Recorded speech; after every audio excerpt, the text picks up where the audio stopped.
All right, Brother Mickey, we left off the story when the kind of everything had erupted, kind of basically in front of your house, and the news crew was parked there right in front of your house, and you had small children at the home at the time, and something that we never even imagine our kids seeing, let alone on TV, but actually to see it in person from your house, I can imagine would be terrifying and scary all at that same time as that violence just erupted in front of your house. I mean, that leads me to a question, Brother Mickey.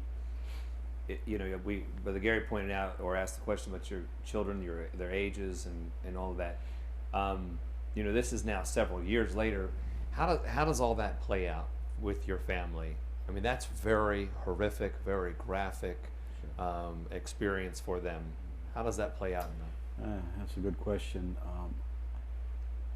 I would say, fortunately, those events, my children will never forget them. It was, some defining moments in their life. But God has been good to us. I mean, although it was traumatic, it did not leave scars as far as scars that hurt. It's left things that they remember that has helped them later on in life. I think that the fact that they saw how God took care of everybody and took care of them, Wow. was very helpful. When this was going on, at this point in time, across from our house, there was a large mob of people that began to grow, because across the street from us was this marketplace, but on the other side of that marketplace was a government office where many Kenyans were gathering, trying to seek refuge. And so those people knew that there was a large group of people over there seeking refuge. So they were gathering in an empty field across from our house, ready to rush that government office to get at those people.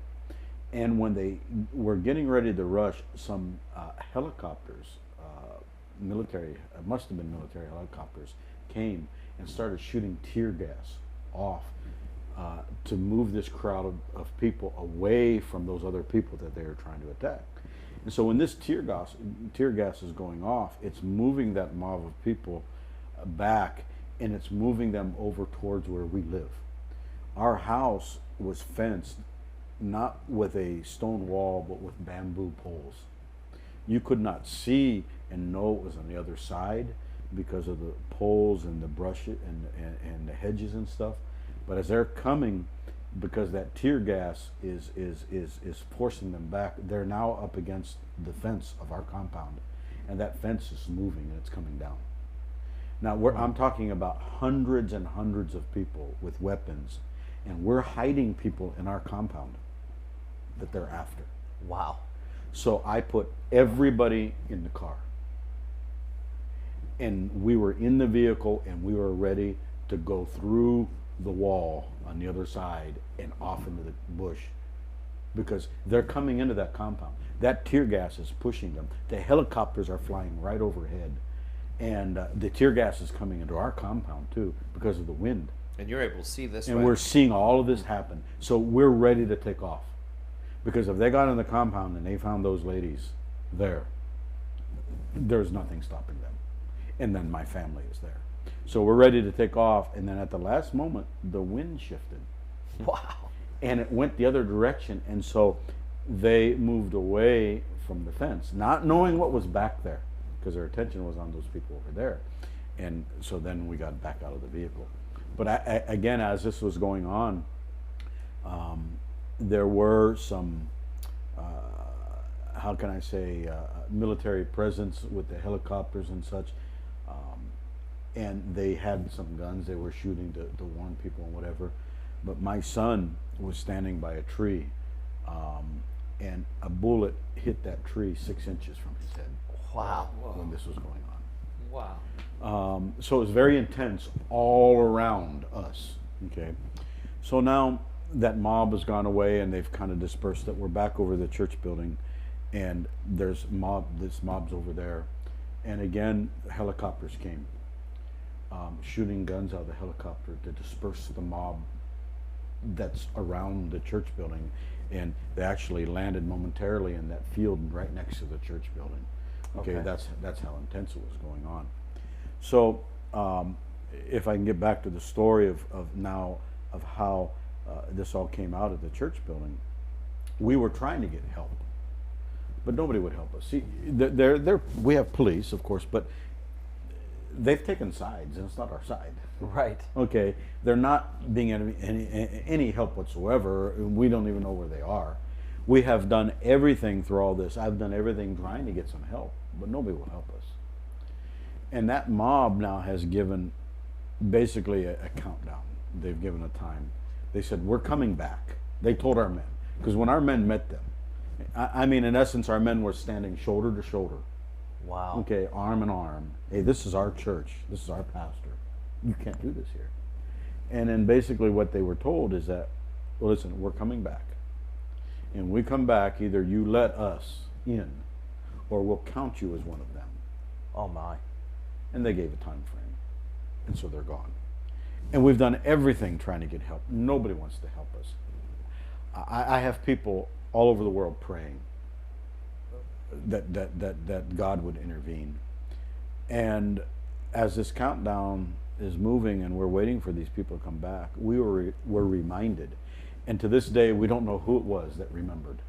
But we remembered that in our school that we have a Christian school. We have a man who's a police officer that sends his kids to our school. We knew him. I knew him well. I knew him personally. I talked to him almost every day when he dropped his kids off and picked them up. And he lived down the road from the church. I had his phone number. We had his phone number. So we called him. You're right in the church at this point. So this is at the church compound. And he was called. And he said, listen, I'll be honest with you. He goes, first of all, he goes, I'm not even anywhere near Nakuru. They have me somewhere else in Kenya. He said, and secondly, the police aren't going to help you.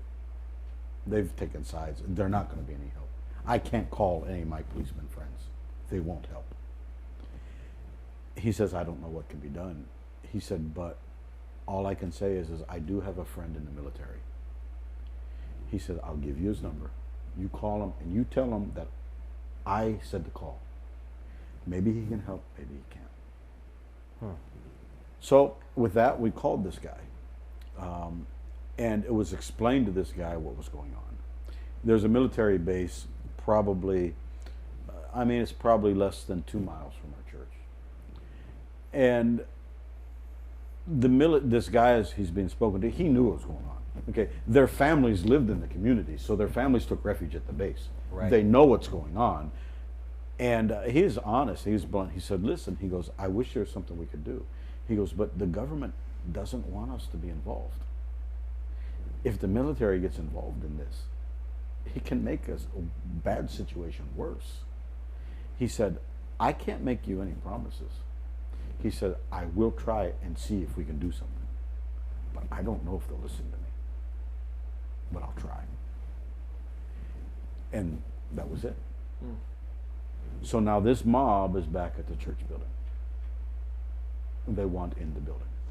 You see, if I can remind you of what happened in Kenya and another part of Kenya several weeks before this, when they burned a church building down with 70 people inside, burned to death. They're looking for revenge. Okay, precedent has been set. So they're looking for a way.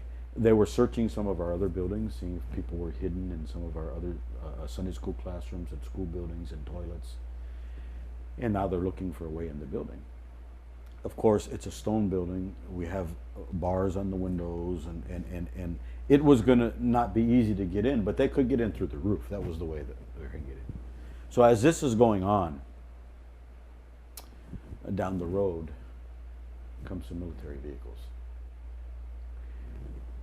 Several of them, and they're fully armed, and they rush on the church property, and they chase these people away. At gunpoint, they make them leave. And now, when they leave the property, they go to the road. And these soldiers literally formed a corridor of soldiers from our door to their vehicles that were parked right outside the gate, so that our people could walk through that corridor of soldiers and get in the military vehicles and take them out. to displacement camps, so that that mob of people couldn't get to them. How close were they to getting into your building? I don't want to say that they were close as far as minutes. I mean, it was still going to take them some time to get in, but they were there on the compound. They weren't leaving, and they were going to get in. So you were saying that the same, I think you mentioned it earlier, those people that are trying to get into your building and trying to kill your people is the church that is one of the I'm leaders. saying the leader, Mm-hmm. okay, of that group of people, their spokesman Is your next door is neighbor. the elder. They have elders of the Presbyterian Church, the head elder at the Presbyterian Church, and the head priest of the Anglican Church. Wow. Which Just is down right the down the road. road, right? Right down And still to this day, he is still one of the elders. Oh yes. And so you not only is he leading this mob into your compound, and kind of give an idea, because we were there at your church.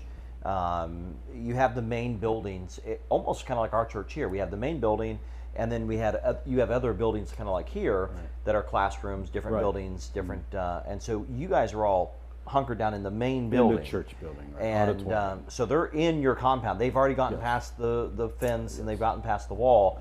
Now they're trying to break into the building, and this is when the military shows up, and so that's pretty powerful. And when the military shows up, they evacuate everybody and take them to displacement camps that have been forming all over the place.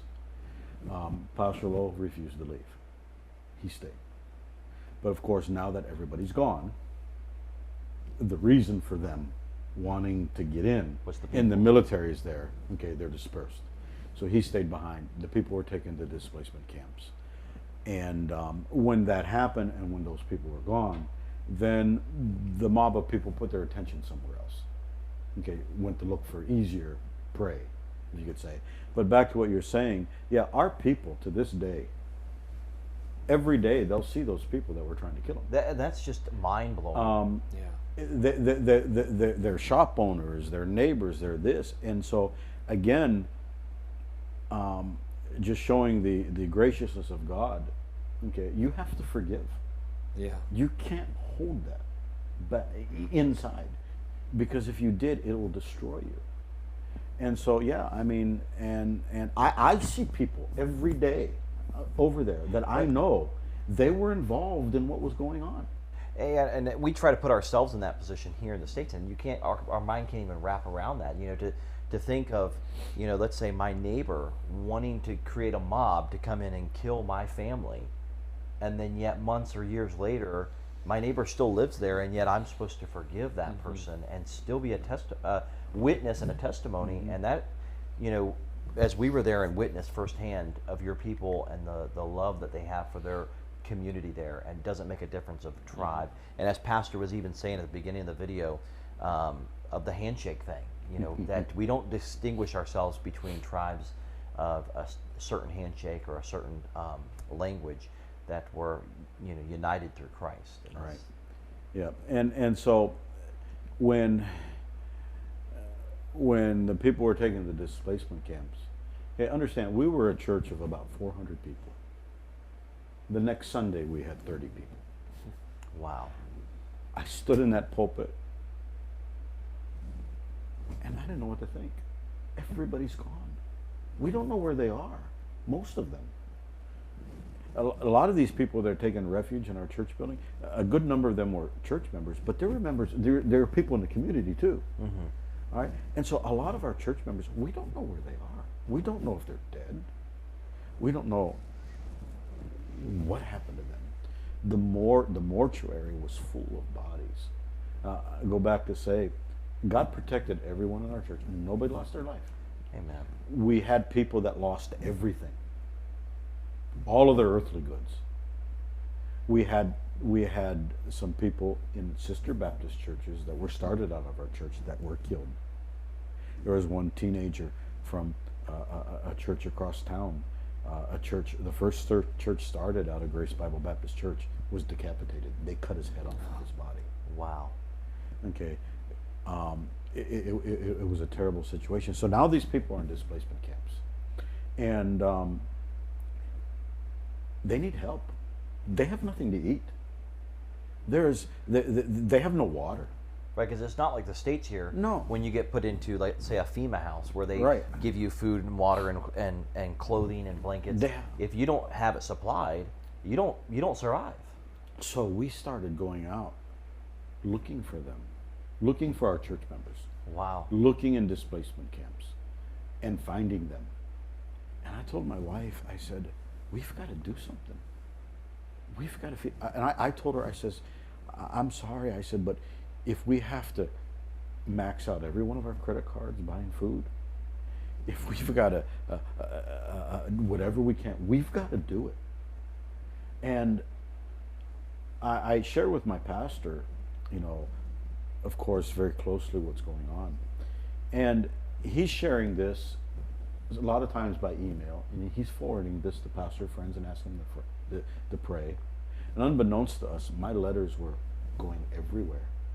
And all of a sudden, all over the world, people started sending money. Wow. To feed people and clothe people and get them water and get them shelter. I'm telling you, the very day I started getting money from all over the United States, Romania, China, Canada, places I knew nobody in those places. God just started burdening it, and they just started sending money. They started taking special offerings. So we started feeding people, and we began feeding people.